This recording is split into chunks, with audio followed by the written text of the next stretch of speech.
What is happening, you wonderful people? So the other night I got a chance to go see the new John Wick spin-off film, Ballerina. And in this film, taking place between the events of John Wick Chapter 3, Parabellum, and Chapter 4, Eve Macaro, a ballerina assassin, begins to train in the assassin traditions of the Ruska Roma and sets out to exact revenge for her father's death. And that's all I can say without giving too much away. Let's talk about it.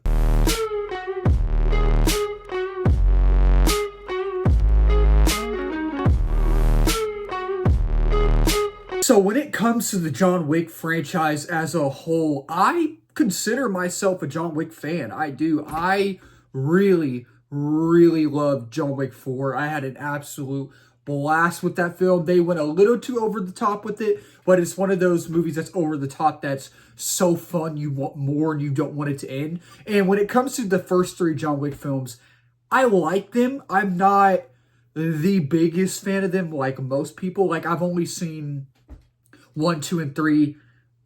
Like, I've only seen each of them one time, and I think I binged them getting ready for John Wick 4, and my least favorite out of all of them, now seeing Ballerina, is the original one. But 1, 2, and 3 aren't horrible, but they just never really grabbed me. And I tried watching The Continental, the show, couldn't get into it.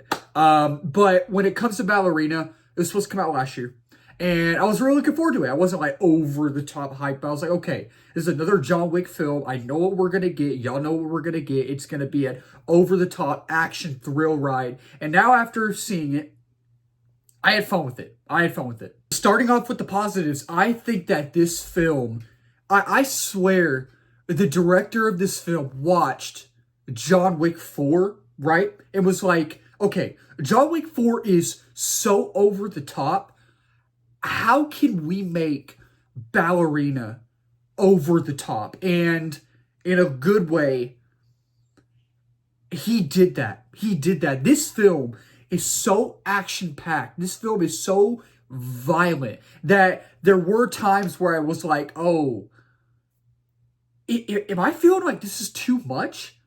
I feel like this is too much. But then I was like, no, okay, they're kind of toning it down.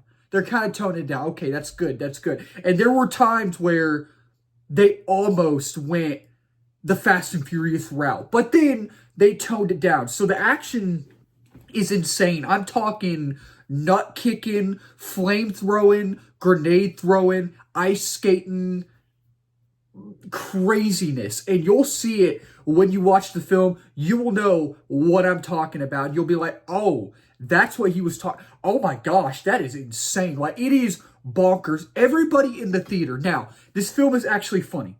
Surprisingly, this film actually has a great amount of humor to it. And when it's funny, it's funny. Not all of the humor lands, but at the same time, adjacent to that, we were all laughing because of how ridiculous this film is. And ridiculous in a good way. Like, it is absolutely insane. Like, there's a scene in the film where Ana de Armas, Eve, our main character, our main lead, she is fighting this one dude, right? And they're fighting, right? And you know those grenade, like that pouch that you have like grenades in, right? Y'all know what I'm talking about. She takes that, wraps it around him, jumps over a table, and the grenade explodes behind her. And I'm just like, we're all just like, there is no way that this just happened. So the action is absolutely insane. And I love the score.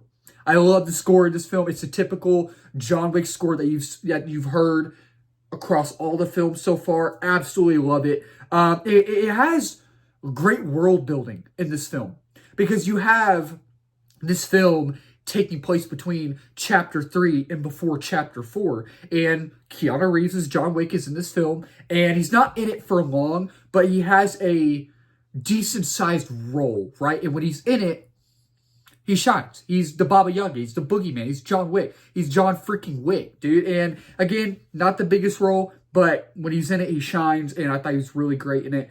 And talking about Ana de Armas as Eve Macaro, our main character, she's great. And that's the thing I noticed while watching this film is Ana de Armas can lead a movie. she can definitely lead a franchise, and she's really, really good as this character, and she's very her movements and just how she was moving and fighting all these people. I'm just like, man, she is a stone cold killer. Stone cold killer. She was not playing with anybody. She was on this quest. She was on this revenge to avenge her dad, and she was really good. I enjoyed her character, and it's directed well. It is directed well, and it has that feel and vibe of the John Wick films. It does. And I love the overall aesthetic and overall atmosphere. And there's a fight scene towards the beginning of the film that is at this nightclub, and it's like blue lights everywhere. And I loved that scene and the aesthetic and the overall atmosphere. I absolutely loved it. And it has, it plays good with the crowd. It plays good with the crowd, especially with it being funny and being over the top, ridiculous and insane. You have to see with the crowd. You have to. In a theater, in a seat in a theater, you have to. And it's very violent. It is definitely violent. There's a scene where she's driving a car and a car hits her, and then they're trying to shoot her down, right? And then once the fight's done, she takes like a cleaver or something and takes it to a guy's face, and I'm like, oh my gosh, like, whoa, like it's insane. And the ending sets up a sequel, and I don't know if they're going to do a sequel. And I thought that they announced the sequel at CinemaCon in April, but I looked it up the other day and they didn't. But they did announce, John Wick 5, the prequel, anime prequel, or animated prequel, and the Kane, Donnie Yen spinoff. And they're doing a High Table series as well. But I thought they announced the sequel, but I was wrong. They didn't. But the way it ends, they set it up where we could get a potential sequel, and I hope we do, because that would be awesome. And it's just, again, Ana de Armas is great as our lead. She could definitely lead a movie. She can definitely lead a franchise. And it has that same vibe as John Wick, the John Wick films. And there's a lot of great action set pieces in this film. Like, there are scenes where I was like, yo, this is absolutely insane. And there were people it's an entertaining film. And does it have a good story? Not really. But it's one of those things where, do you go to these type of movies to see the story? No. Would you like a good story? Oh, absolutely. Absolutely. But you just go to see her kicking butt. You go to see John Wick kicking butt, right? And it's funny, surprisingly funny. And it's honestly, in my opinion, as of right now, the second best of the franchise. Like, my favorite is John Wick 4. And that movie is superior. But this film is second superior. It is great.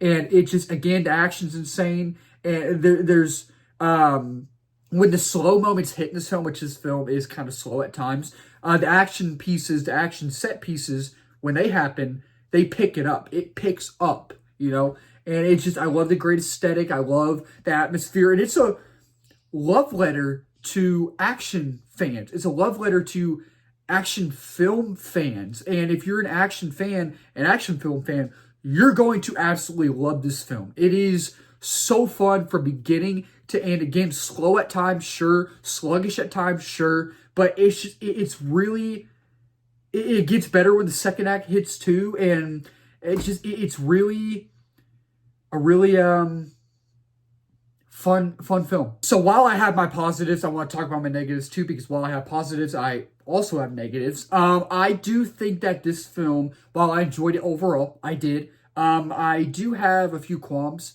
I think that while them almost going over the top, I didn't really mind it because I was having a really good time with it.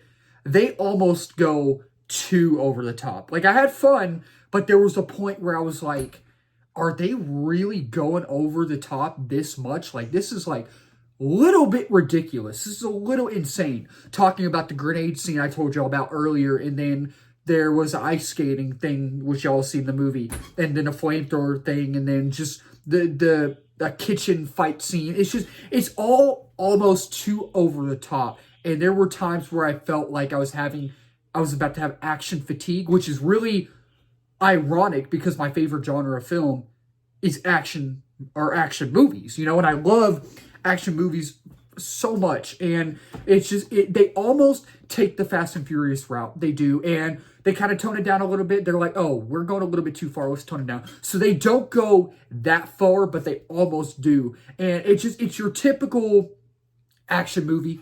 You've seen the cliches and the tropes that you know and I've seen in action movies before are in here. We have a main character going on a revenge quest. There's a weak, one-dimensional villain that is just not memorable. And our main villain in here, I don't even remember the villain's name. I don't even know the actor's name.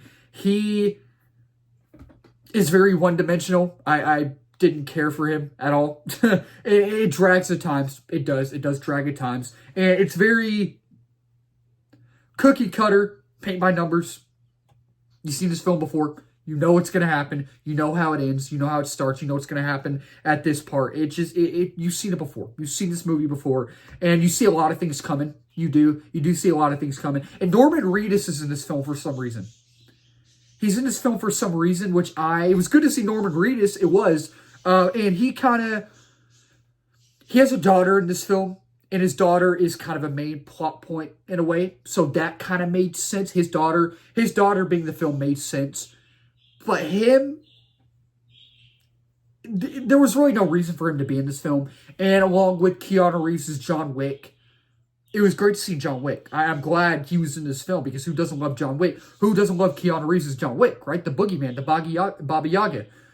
But also, it made no sense for him to be in this film. Like, if they left him out, I would have been okay with that. You know what I mean? And the thing with this film is I didn't feel the weight of anything. I didn't feel the emotional weight of just anything at all. And it just, at times, it didn't feel like it was in the John Wick universe. At times it did. At times it did feel like it was in the universe. But then at times I was like, is this in the John Wick universe? I don't know if it is or not. And the pacing's not tight. The pacing's not tight at all. And it's slow at times. And it's just I almost had action movie fatigue. And they almost take the Fast and Furious route. And it's almost too over the top. It has a rough first act. It does. It gets better in the second act. Once the second act hits, it gets better. And you have to suspend disbelief in this film. A lot. Like, I'm sitting there and I'm just like, whoa. A lot of people are going to have to suspend disbelief in this film. Like, and again, you see a lot of things coming. And it's again, typical action cliche and tropes thrown in there. It's sluggish at times, you know. But overall, I really did enjoy it. I did. It's not going to end up, it is in my top 10 films top 10 films of the year right now. It is at number 10 right now. But I don't think it'll stay in my top 10 at the end of the year when we get there. But besides the negatives, just talking about the positives outweigh the negatives, and I enjoyed it. So yeah, overall, with Ballerina, I really enjoyed this film. Again, at the end of the year, it probably won't stay in my top 10 films of the year. It is there right now, but I think it'll definitely move. I really enjoyed it. It has great action set pieces. Ana de Armas can lead a movie. It was good to see Keanu Reeves. I love the atmosphere and the aesthetic. So with Ballerina, I'm going to give this film a 3.5 out of 5 stars. And with Ballerina, I will say, dedicate your time. If you're an action film fan, you are going to absolutely be a kid in a candy store. You are going to be a kid in a candy store in this film. You're going to have a blast. You're going to be clapping and laughing with the crowd. It's really fun. So that'll wrap up this video. Thank y'all so much for watching. If you're new to the channel, please do not forget to subscribe, like, comment, share in this video. We are at 928 subs. Next big milestone is 1K. We're reaching that quickly. And 2K is the next one. Be on that as well. And if you're new as well, I did movie reviews, TV show reviews,